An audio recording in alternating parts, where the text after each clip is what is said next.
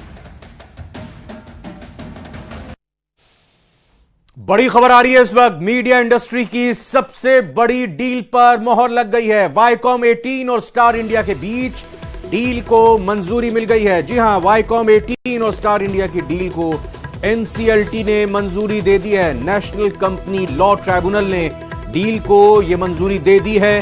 अब विलय के बाद नई कंपनी का वैल्यूएशन, नई कंपनी की वैल्यू 70,350 करोड़ रुपए की हो जाएगी। तो बड़ी खबर आ रही है मीडिया इंडस्ट्री के हलकों से, मीडिया इंडस्ट्री के हवाले से बड़ी डील पर मोहर लग चुकी है।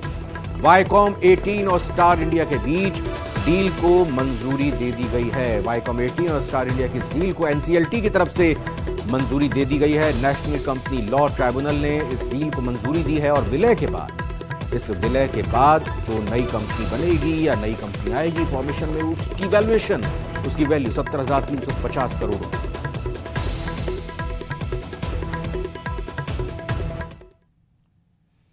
और ग्रीन एनर्जी पर खास कार्यक्रम न्यूज 18 राजस्थान का स्पेशल शो, जिसमें ऊर्जा मंत्री हीरालाल नागर मुख्य अतिथि के तौर पर आए हुए हैं, मौजूद हैं। ग्रीन एनर्जी पर चिंतन मंथन, जयपुर से आप लाइव देख रहे हैं, जो कि हमारी कंपनी काम कर रही है।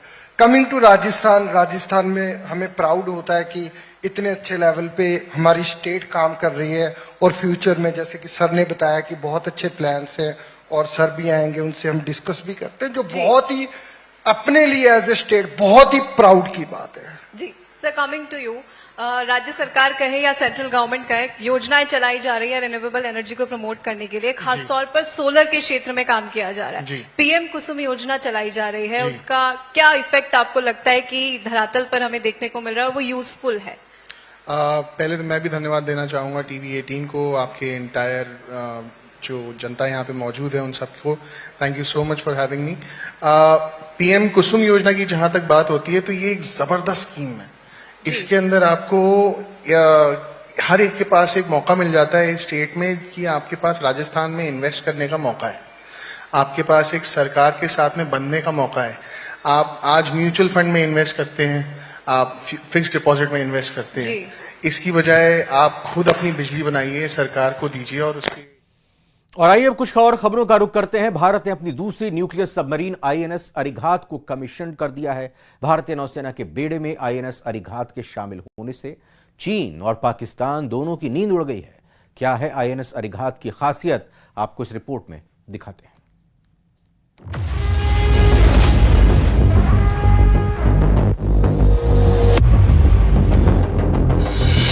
दुश्मन का होगा संहार, समंदर में उतरा अरिघात।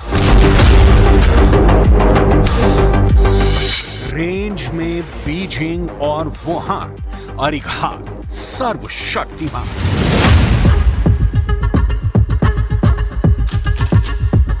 समंदर में भारतीय नौसेना की ताकत में जबरदस्त इजाफा हुआ है। देश की दूसरी न्यूक्लियर सबमरीन अरिघात नौसेना के बेड़े में शामिल हो गई है। इससे पहले साल 2016 में स्वदेशी न्यूक्लियर सबमरीन INS अरिहंत को जंगी बेड़े में शामिल किया गया था। अरिघात शब्द संस्कृत भाषा से लिया गया है, जिसका अर्थ है दुश्मनों का संहार करने वाला। भारत की इस दूसरी न्यूक्लियर सबमरीन को विशाखापट्टनम शिपयार्ड में बनाया गया है। INS अरिघात समुद्र से 750 किलोमीटर दूर तक मार करने वाली K-15 बैलिस्टिक मिसाइल से लैस है।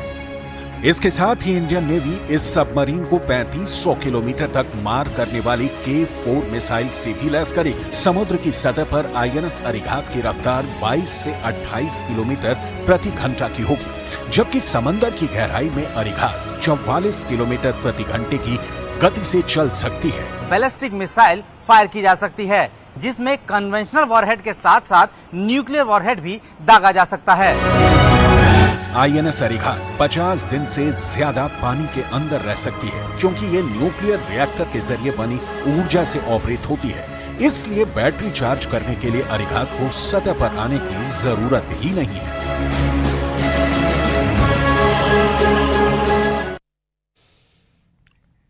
भारत की सीमा पर चीन की तरफ से लगातार साजिश रची जाती है। चीन ने इस बार जमीन हड़पने के लिए जानवरों का इस्तेमाल किया, लेकिन भारत ने चीन का यह प्लान कैसे फेल किया, इस रिपोर्ट में देखते हैं।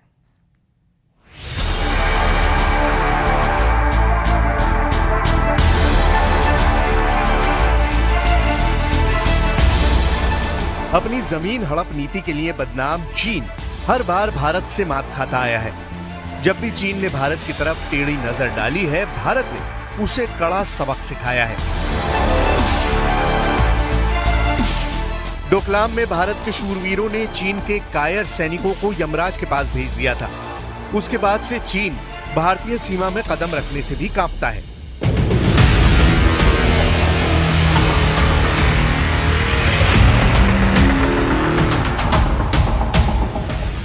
लेकिन इस बार चीन ने नई चालाकी की है। लद्दाख के रास्ते ड्रैगन ने अपने पांव पसारने के लिए जानवरों का सहारा लिया है।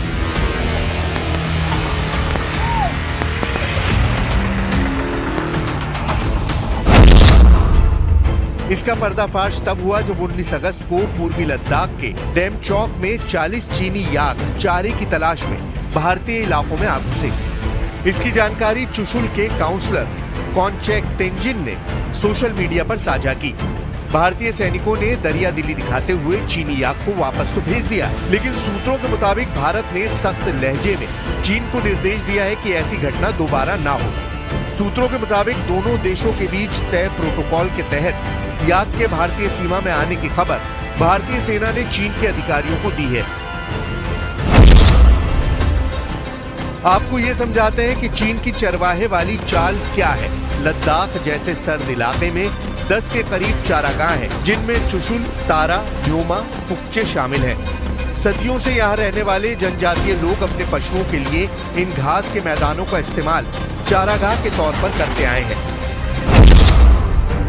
लेकिन चरवाहों के वेश में चीन अपने सैनिकों और जासूसों को भारतीय सीमा में टोह लेने के लिए भेज रहा है और भारतीय इलाके में अपने चरवाहे और पशुओं को भेजकर उन जगहों पर अपना दावा करता है। जब भी भारतीय चरवाहे चीन के लोगों को रोकते हैं तो उनके बीच विवाद होता है। यही वजह है कि साल 2020 में भारतीय सेना ने LAC के बेहद करीब के कुछ चारागाहों को बंद कर दिया और उनकी जगह गांव वालों को दूसरे चारागाहों पर जाने को कहा गया था। 2019 में पूर्वी लद्दाख में चरवाहे तकरीबन 56,000 पशुओं को अलग अलग चारागाह में चराते थे, लेकिन 2020 में ये संख्या घटकर 48,000 के करीब पहुंच गई और 2021 में घटकर और नीचे 28,000 तक रह गई थी। लेकिन पिछले कुछ साल के आंकड़ों की बात करें तो ये संख्या बढ़कर 58,000 के करीब पहुंच गई है। चीन अक्सर LAC पर अपने दावों को मजबूती देने के लिए इस तरह की चालें चलता है और इस बार उसने पशुओं का सहारा लिया है, लेकिन भारत ने एक बार फिर चीन की साजिश के फन को कुचल दिया है।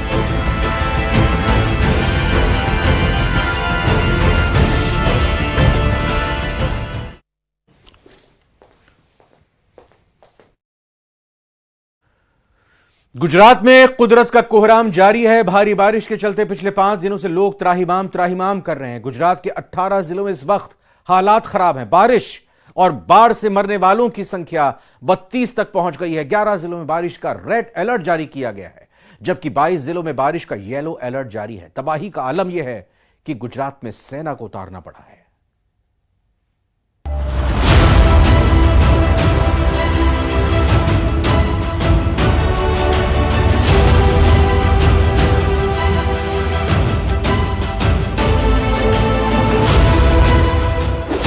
गुजरात में बादल फाड़ तबाही।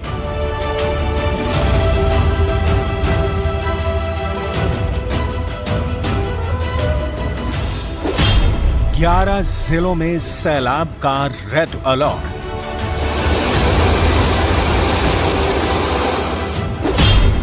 अठारह जिलों में लोगों के लिए संकट बना सैलाब।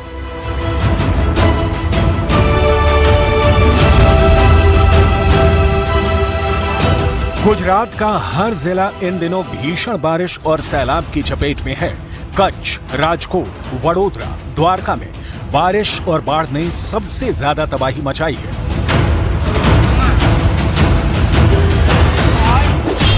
मौसम विभाग के मुताबिक गुजरात में 5 दिनों तक भारी बारिश का अलर्ट जारी किया गया है।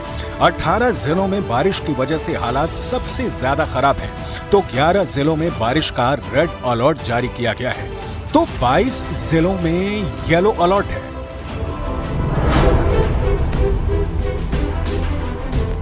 हालात ये हैं कि गुजरात के किसी भी जिले में जहां भी नजर जा रही है वहां सिर्फ और सिर्फ पानी और सैलाब ही नजर आ रहा है। अहमदाबाद, वडोदरा, कच्छ और द्वारका में कई सड़कें जलमग्न हो चुकी हैं। इतना ही नहीं, कच्छ पर तो चक्रवाती तूफान का खतरा भी मंडरा रहा है। ऐसे लोगों। स्पेशल रिपोर्ट में फिलहाल इतना ही। आगे देखिए म्हारो राजस्थान।